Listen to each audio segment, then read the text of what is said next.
What's up, Rams fans, and welcome back. Today, we're getting into a massive storyline, why the next 2 weeks could decide the Rams season. These upcoming games aren't just important, they could be the difference between a playoff push and falling out of the race entirely.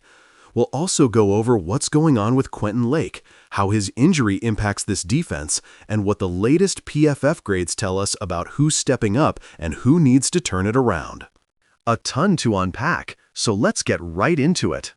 The Los Angeles Rams are standing at one of those crossroads moments that every NFL season brings.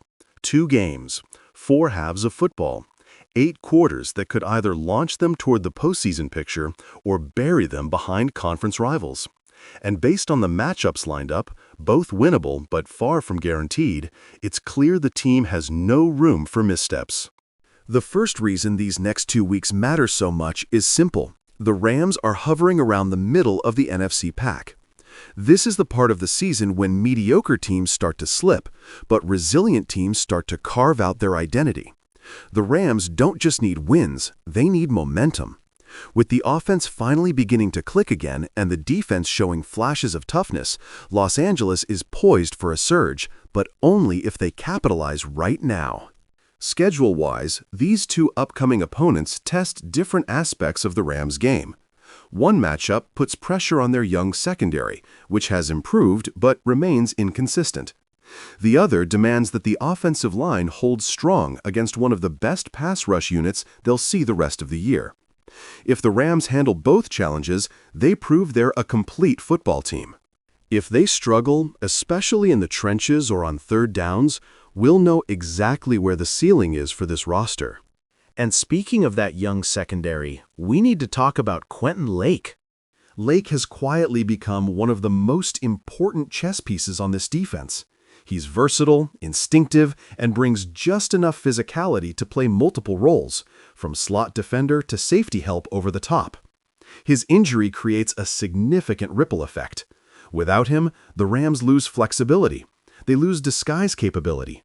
They lose a defender who's been reliable in tackling situations where the team has struggled. The update on Lake is cautiously optimistic. The staff wants him back, but they're not willing to rush him. If he's limited or out during these next 2 weeks, the Rams' youth movement in the secondary has to step up fast. Guys like Kobe Durant and Russ Yeast will see more responsibility. And against the offenses they're about to face, missed assignments will get punished. These are the types of game situations that either accelerate development or expose weaknesses. Now let's dig into the PFF grades, because they tell an interesting story about this Rams roster. On offense, some of the highest graded players have been exactly who you'd expect, the stars. But the real revelation has been the offensive line. After years of inconsistency, the unit has quietly become one of the most improved groups on the field. That matters because Matthew Stafford performs at his best when protected. Clean pockets give him time to unlock the full offense, deep shots to Puka Nacua, timing throws to Cooper Kupp, and a steady rhythm that keeps the Rams ahead of the chains. The run-blocking grades also show growth. The Rams aren't a run-first team, but when they're able to establish even a modest ground game, it changes everything. It keeps defenses honest. It slows down a pass rush. It allows Sean McVay to open up the play-action playbook.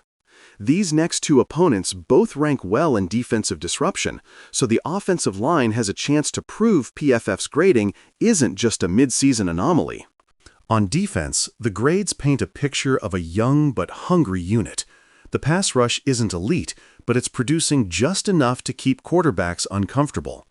The tackling grades have been up and down, which is why losing someone steady like Quentin Lake is so noticeable. The coverage grades vary dramatically week to week, again showing how much growth is still happening in real time. But one thing is clear, this group plays hard. If they can clean up penalties, simplify assignments, and avoid the breakdowns that have cost them in close games, they have the potential to hold their own during this crucial stretch. And here's the bottom line. The Rams season could pivot right now. The next 2 games aren't must-wins mathematically, but they are psychologically. Winning both would give the Rams a surge of confidence and a legitimate playoff pathway. Splitting the games keeps them hanging on, but barely. Losing both, that's when the season begins slipping out of reach. Sean McVay and this coaching staff understand that urgency. You can see it in the game planning, the adjustments, and the trust they're placing in younger players.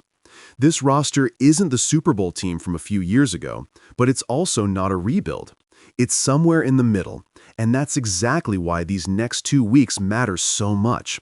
They will reveal what this team truly is. If the Rams come out focused, disciplined, and aggressive, they have the talent to take control of their season. If not, we'll be talking about what could have been. Thanks for watching, and if you're a Rams fan who wants more updates, analysis, and weekly breakdowns, make sure you stick around. Your support means everything, and we've got plenty more coming as the season unfolds. Until next time, stay locked in, stay optimistic, and as always, go Rams!